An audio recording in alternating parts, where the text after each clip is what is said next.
आज है 5 जून 2026 दिन शुक्रवार। Welcome back to clean news UP. चलिए देखते हैं उत्तर प्रदेश की 25 फटाफट बड़ी खबरों को। जीएसटी ग्रोथ में यूपी देश में नंबर 1, 13% की बढ़त के साथ 8,728 करोड़ संग्रह। मई 2026 के जीएसटी संग्रह के आंकड़ों में उत्तर प्रदेश ने एक बार फिर से मजबूत प्रदर्शन किया। देश भर में जहां जीएसटी कलेक्शन में लगभग 3% की गिरावट दर्ज की गई, वहीं यूपी ने 13% की शानदार बढ़त हासिल की। इस अवधि में राज्य का कुल जीएसटी संग्रह बढ़ाकर 8,728 करोड़ रुपए तक पहुंच गया। इस प्रदर्शन के साथ यूपी देश का सबसे तेज बढ़ने वाला बड़ा राज्य बन गया है। यूपी में बिना जरूरी प्रमाण पत्र नहीं मिलेगा पेट्रोल, प्रदूषण नियंत्रण के लिए नया नियम जल्द लागू। उत्तर प्रदेश में बढ़ते वायु प्रदूषण को देखते हुए सरकार ने बड़ा कदम उठाने की तैयारी कर ली। अब एक नए नियम के तहत बिना जरूरी प्रमाण पत्र के पेट्रोल डीजल नहीं मिलेगा। ये व्यवस्था खासतौर पर एनसीआर क्षेत्र में प्रदूषण को नियंत्रित करने के उद्देश्य से लागू की जा रही है। सरकार पुराने वाहनों पर सख्ती, इलेक्ट्रिक वाहनों को बढ़ावा और उद्योगों की ऑनलाइन निगरानी जैसे कदम भी उठा रही है। यूपी में पर्यावरण महाकुंभ, 5 करोड़ पौधारोपण और बायोप्लास्टिक क्रांति की शुरुआत।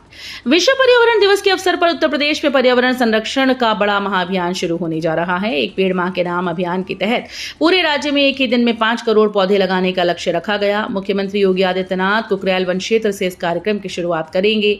वहीं लखनऊ के दिलकुशा लॉन में बायो युग ग्रीन कमांड 2026 के तहत बायोप्लास्टिक को बढ़ावा देने की मुहिम भी शुरू होगी। मोदी सरकार के 12 वर्ष पर यूपी में जनभागीदारी अभियान, गांव-गांव पहुंचेंगे मंत्री। केंद्र में प्रधानमंत्री नरेंद्र मोदी के नेतृत्व वाली सरकार के 12 वर्ष पूर्ण होने के अवसर पर उत्तर प्रदेश में 5 जून से 21 जून तक बड़ा जनभागीदारी अभियान चलाया जाएगा।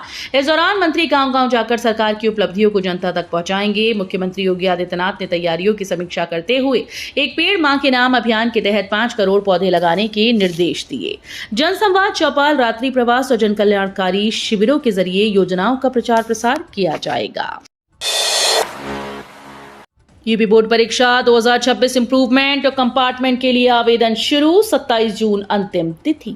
यूपी बोर्ड ने वर्ष 2026 की हाई स्कूल इंप्रूवमेंट और कंपार्टमेंट तथा इंटरमीडिएट कंपार्टमेंट परीक्षा के लिए आवेदन की प्रक्रिया को शुरू कर दिया। पात्र छात्र 8 जून से 27 जून 2026 तक ऑनलाइन आवेदन कर सकते हैं। आवेदन यूपी बोर्ड की आधिकारिक वेबसाइट पर उपलब्ध रहेगा और अंतिम तिथि 27 जून की मध्य रात्रि 12 बजे तय की गई। हाई स्कूल में एक विषय में अनुत्तीर्ण छात्र इंप्रूवमेंट परीक्षा दे सकते हैं, जबकि 2 विषय में फेल छात्र कंपार्टमेंट परीक्षा के तहत एक विषय में परीक्षा दे सकेंगे। यूपी के गांव को बड़ी सौगात, 2028 तक हर घर पहुंचेगा नल से जल, कैबिनेट ने दी मंजूरी। उत्तर प्रदेश के ग्रामीण इलाकों के लिए बड़ी खुशखबरी सामने आई। हर घर नल से जल पहुंचाने वाली जल जीवन मिशन योजना के दूसरे चरण JJM 2.0 के लिए केंद्र और राज्य सरकार के बीच समझौता ज्ञापन को योगी कैबिनेट ने मंजूरी दी। अब यह प्रस्ताव केंद्र सरकार को भेजा जाएगा, जिसके बाद धनराशि जारी होगी। योजना को दिसंबर 2028 तक बढ़ाया गया है। इसमें डिजिटल निगरानी, ग्राम पंचायत की भागीदारी और टिकाऊ जल आपूर्ति व्यवस्था पर विशेष जोर दिया जाएगा, जिससे हर घर तक स्वच्छ पानी सुनिश्चित होगा। मक्का किसानों को राहत, यूपी में 15 जून से शुरू होगी सरकारी खरीद, 150 क्रय केंद्र तैयार।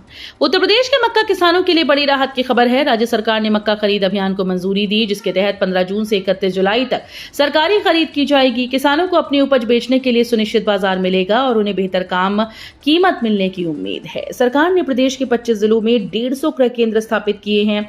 एथेनॉल उद्योग में बढ़ती मांग को देखते हुए इस फैसले से मक्का उत्पादक किसानों को सीधा लाभ मिलने की संभावना है। काशी में ब्रिक्स देशों का बड़ा मंच, वैश्विक आबादी के 49.5% प्रतिनिधि एक साथ जुटे। काशी में ब्रिक्स देशों का महत्वपूर्ण सांस्कृतिक मंच एक साथ नजर आया, जहां 11 उभरती अर्थव्यवस्थाओं के प्रतिनिधि शामिल हुए। ये समूह वैश्विक आबादी के लगभग 49.5%, जीडीपी के करीब 40% और व्यापार के लगभग 26% का प्रतिनिधित्व करता है। ताज होटल में शुरू हुई इस बैठक में सांस्कृतिक कार्य समूह के तहत AI, जलवायु परिवर्तन और चोरी हुई सांस्कृतिक धरोहरों की वापसी जैसे अहम मुद्दों पर चर्चा हुई। सिपाही भर्ती परीक्षा, अभ्यर्थियों को बस किराए में छूट, सीएम योगी ने दिए सख्त निर्देश।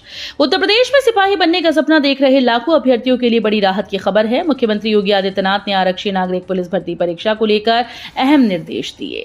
परीक्षा में शामिल होने वाले उम्मीदवारों के लिए रियायती किराए पर विशेष बसेस के संचालन की व्यवस्था की जाएगी, ताकि उन्हें केंद्र तक पहुंचने में कोई परेशानी न हो। वीडियो कॉन्फ्रेंसिंग के जरिए समीक्षा करते हुए सीएम ने साफ किया कि परीक्षा की पारदर्शिता और निष्पक्षता से कोई समझौता नहीं होगा। यूपी भाजपा में बड़ा संगठनात्मक मंथन, सीएम योगी से मिले प्रदेश अध्यक्ष और संगठन महामंत्री। चुनावी वर्ष के बीच भारतीय जनता पार्टी में संगठनात्मक बदलाव को लेकर हलचल तेज हो गई। दिल्ली में कई दिनों के मंथन के बाद प्रदेश अध्यक्ष पंकज चौधरी और संगठन महामंत्री धर्मपाल सिंह ने मुख्यमंत्री योगी आदित्यनाथ से उनके आवास पर मुलाकात की। बैठक में संगठन विस्तार, निगम आयोग और बोर्ड में समायोजन को लेकर चर्चा हुई। माना जा रहा है कि कार्यकर्ताओं की सूची और प्रदेश इकाई के ढांचे पर भी सहमति बनी है। पिछले 2 महीनों से लगातार दिल्ली और लखनऊ में इस पर मंथन जारी है। पुनर्विकास नीति से बदलेगा प्रयागराज का नक्शा, 15 से 18 मंजिल तक बनेंगे नए भवन। प्रयागराज में शहरी विकास की दिशा में बड़ा बदलाव देखने को मिल सकता है। पुनर्विकास नीति के तहत प्रयागराज विकास प्राधिकरण शहर के बहुगुणा मार्केट और नेहरू कॉम्प्लेक्स का स्वरूप बदलने की तैयारी कर रहा है। योजना के तहत पुराने दुकानों और भवनों को ध्वस्त कर 15 से 18 मंजिल तक के आधुनिक भवन बनाए जाएंगे। इसके लिए कंसल्टेंट और विशेषज्ञ आर्किटेक्ट की मदद ली जाएगी। पहले चरण में व्यावसायिक भवनों का पुनर्विकास किया जाएगा, जहां मौजूदा 2-3 मंजिला संरचना को हाई राइज में बदला जाएगा। यूपी में ओटीएस योजना का तोहफा, गाड़ियों के पुराने बकाए पर 35% की छूट और पेनाल्टी पूरी माफ। उत्तर प्रदेश में वाहन मालिकों के लिए बड़ी राहत की घोषणा की गई। परिवहन विभाग उत्तर प्रदेश ने एकमुश्त समाधान योजना यानी ओटीएस के तहत पुराने बकाए पर 35% की छूट देने का फैसला किया। साथ ही पेनाल्टी पर 100% छूट मिलेगी। ये योजना कैबिनेट की मंजूरी के बाद लागू की गई। इसका लाभ हल्के व्यावसायिक वाहनों के मालिकों को मिलेगा। यूपी लेक्चरर भर्ती में 18 विषयों के इंटरव्यू का शेड्यूल जारी, 15 जून से शुरू होगी प्रक्रिया। उत्तर प्रदेश में प्रवक्ता भर्ती का इंतजार कर रहे अभ्यर्थियों के लिए बड़ी खबर है। उत्तर प्रदेश शिक्षा सेवा चयन आयोग ने 18 विषयों के प्रवक्ता पदों के लिए इंटरव्यू का पूरा कार्यक्रम जारी कर दिया। जारी शेड्यूल के अनुसार साक्षात्कार प्रक्रिया 15 जून से शुरू होकर 27 जून 2026 तक चलेगी। कुल 11 कार्य दिवसों में इंटरव्यू आयोजित किए जाएंगे। हाल ही में लिखित परीक्षा का परिणाम घोषित होने के बाद अब सफल अभ्यर्थियों को इंटरव्यू के लिए बुलाया जा रहा है। बिजली चोरी पर शिकंजा और ऊर्जा निगम का नया कदम, पोस्टर और मुनादी से खुलेगा पूरा हिस्सा। भीषण गर्मी के बीच ऊर्जा निगम ने बिजली चोरी और बकाया वसूली के खिलाफ बड़ा अभियान शुरू करने का फैसला किया। इसके तहत ओवरलोड ट्रांसफार्मर्स पर पोस्टर और बैनर लगाए जाएंगे, जिसमें क्षेत्र का कुल लोड, बिजली चोरी का प्रतिशत और बकायेदारों की जानकारी सार्वजनिक की जाएगी। साथ ही गाँव और मोहल्लों में मुनादी कर लोगों को जागरूक किया जाएगा। इस पहल का उद्देश्य जिम्मेदार उपभोक्ताओं पर सामाजिक दबाव बनाकर बिजली चोरी पर रोक लगाना और राजस्व वसूली को तेज करना है। परिषदीय शिक्षकों के लिए नई तबादला नीति लागू, ऑनलाइन होंगे आवेदन। उत्तर प्रदेश में परिषदीय शिक्षकों के लिए बड़ी खबर है। जनगणना कार्य के बीच राज्य सरकार ने शैक्षिक सत्र 2026-27 के लिए अंतर जनपदीय स्थानांतरण नीति जारी कर दी। इस बार दिव्यांग और असाध्य रोगों से पीड़ित शिक्षकों को प्राथमिकता के आधार पर दूसरे जिलों में तबादले की सुविधा मिलेगी। स्थानांतरण प्रक्रिया पूरी तरह से ऑनलाइन होगी और इसके लिए जल्द आवेदन मांगे जाएंगे। अपर मुख्य सचिव बेसिक और माध्यमिक शिक्षा पार्थ सारथी सेन शर्मा ने नीति जारी करते हुए कहा कि जरूरतमंद शिक्षकों को राहत देने के लिए ये विशेष व्यवस्था की गई। यूपी पुलिस भर्ती परीक्षा में नकल पर जीरो टॉलरेंस, सॉल्वर गैंग पर लगेगा बड़ा झटका। उत्तर प्रदेश में होने वाली पुलिस कांस्टेबल भर्ती परीक्षा को लेकर इस बार प्रशासन बेहद सख्त नजर आ रहा है। यूपी पुलिस भर्ती और प्रोन्नति बोर्ड ने साफ चेतावनी दी कि सॉल्वर गैंग या नकल में शामिल पाए जाने वालों पर कड़ी कार्रवाई होगी। दोषियों को आजीवन कारावास के साथ उनकी संपत्ति भी जब्त की जा सकती है। परीक्षा से जुड़ी किसी भी जानकारी को सोशल मीडिया पर साझा करना अपराध माना जाएगा। यूपी चुनाव से पहले चंद्रशेखर आजाद का ऐलान, देश भर में लागू होगा नगीना मॉडल। उत्तर प्रदेश के नगीना सीट से सांसद चंद्रशेखर आजाद ने विधानसभा चुनाव से पहले बड़ा राजनीतिक बयान दिया। कहा कि आजाद समाज पार्टी की कोर कमेटी ने फैसला लिया है कि 4 जून को लोकसभा चुनाव परिणाम की वर्षगांठ पर इसे व्यवस्था परिवर्तन दिवस के रूप में मनाया जाएगा। चंद्रशेखर आजाद ने कहा कि जैसे देश में गुजरात मॉडल की चर्चा हुई, वैसे ही अब नगीना मॉडल को पूरे उत्तर प्रदेश और देश में लागू किया जाएगा। उन्होंने दावा किया कि कमजोर वर्ग एकजुट होकर सत्ता परिवर्तन की ताकत रखता है। यूपी रेरा की चेतावनी, जल्दबाजी में प्रॉपर्टी ना खरीदें, 1.25 लाख यूनिट्स अभी भी खाली। उत्तर प्रदेश में रियल एस्टेट बाजार को लेकर उत्तर प्रदेश भू संपदा विनियामक प्राधिकरण ने खरीदारों और निवेशकों को सतर्क किया। रेरा ने कहा कि किसी भी प्रकार के प्रचार, दबाव या जल्दबाजी में प्रॉपर्टी खरीदने का फैसला न करें। राज्य में इस समय करीब 1.25 लाख आवासीय और कमर्शियल यूनिट्स बिक्री के लिए उपलब्ध हैं। ऐसे में निवेश से पहले प्रोजेक्ट की पूरी जांच, उसकी वास्तविक स्थिति और अपनी वित्तीय क्षमता का आकलन जरूरी है। यूपी खेत तालाब योजना से किसानों को बड़ी राहत, पंप सेट पर मिलेगा 50% तक अनुदान। उत्तर प्रदेश में किसानों के लिए खेत तालाब योजना के तहत बड़ी सौगात की घोषणा की गई। वित्तीय वर्ष 2026-27 के लिए कृषि विभाग ने योजना के संचालन के निर्देश जारी कर दिए। पर ड्रॉप मोर क्रॉप कार्यक्रम के तहत किसानों को सिंचाई सुविधाओं को बेहतर बनाने के लिए अनुदान दिया जाएगा।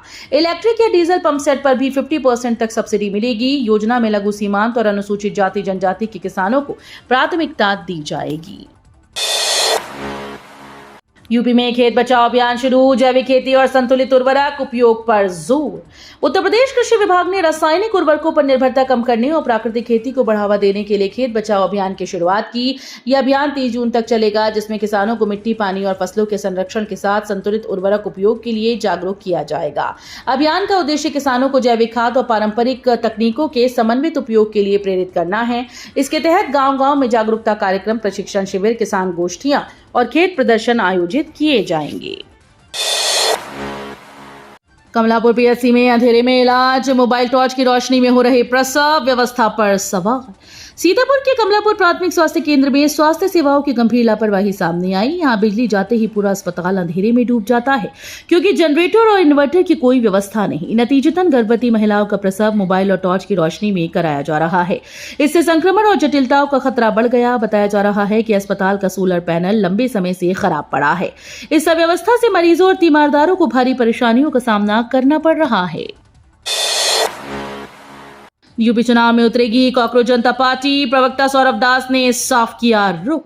यूपी विधानसभा चुनाव 2027 को लेकर चर्चाओं के बीच कॉकरोच जनता पार्टी के चुनावी मैदान में उतरने को लेकर सवाल उठ रहे हैं। इस पर प्रवक्ता सौरभ दास ने साफ किया कि फिलहाल पार्टी की ऐसी कोई योजना नहीं। उन्होंने कहा कि ये एक यूथ मूवमेंट है और अभी संगठन को शुरू हुए कुछ ही दिन हुए हैं। वहीं आंदोलन से जुड़े लोगों ने सरकार पर संवाद न करने का आरोप लगाया। साथ ही शिक्षा मंत्री धर्मेंद्र प्रधान के इस्तीफे की मांग को लेकर करीब 8 लाख हस्ताक्षर जुटाने का दावा किया गया। यूपी में बेसिक शिक्षा शिक्षकों के तबादलों का रास्ता खुला, गंभीर मामलों में मिलेगा लाभ। उत्तर प्रदेश सरकार ने बेसिक शिक्षा परिषद के अंतर्गत आने वाले स्कूल्स में कार्यरत शिक्षकों के अंतर जनपदीय तबादलों का निर्णय लिया। इस संबंध में आदेश जारी कर दिया गया है। हालांकि जनगणना कार्य को ध्यान में रखते हुए तबादलों पर कुछ पाबंदियां लागू रहेंगी। आदेश के अनुसार गंभीर परिस्थितियां जैसे स्वयं शिक्षक या उनके अविवाहित पुत्र पुत्री के दिव्यांग होने, कैंसर पीड़ित होने या डायलिसिस की स्थिति में स्थानांतरण की अनुमति दी जाएगी। गाजियाबाद से गाजीपुर तक यूपी पुलिस का एक्शन, एनकाउंटर में इनामी बदमाश ढेर। उत्तर प्रदेश के गाजीपुर में होटल कारोबारी आलोक राय के पुत्र विनीत राय हत्याकांड में पुलिस ने बड़ी कार्रवाई की। 1 लाख रुपए के इनामी आरोपी कमलेश चौधरी को पुलिस ने एनकाउंटर में मार गिराया। वहीं इस मामले में अन्य आरोपियों की तलाश जारी है। इससे पहले गाजियाबाद के सूर्या चौहान हत्याकांड में मुख्य आरोपी असद भी एनकाउंटर में ढेर हो चुका है। उत्तर प्रदेश पुलिस लगातार अपराधियों के खिलाफ कार्रवाई कर रही है। सरकार का कहना है कि कानून व्यवस्था को सख्ती से लागू किया जा रहा है। दिल के मरीजों को अब नहीं जाना पड़ेगा लखनऊ दिल्ली। गोरखपुर एम्स के कैथ लैब में कम बजट में होगा इलाज। गोरखपुर समेत पूर्वांचल, पश्चिम बिहार और नेपाल के हार्ट के मरीजों के साथ आम लोगों के लिए बड़ी खबर है। गोरखपुर एम्स में भारत सरकार के स्वास्थ्य मंत्रालय ने कैथ लैब को स्थापित करने के लिए अपनी सहमति प्रदान की।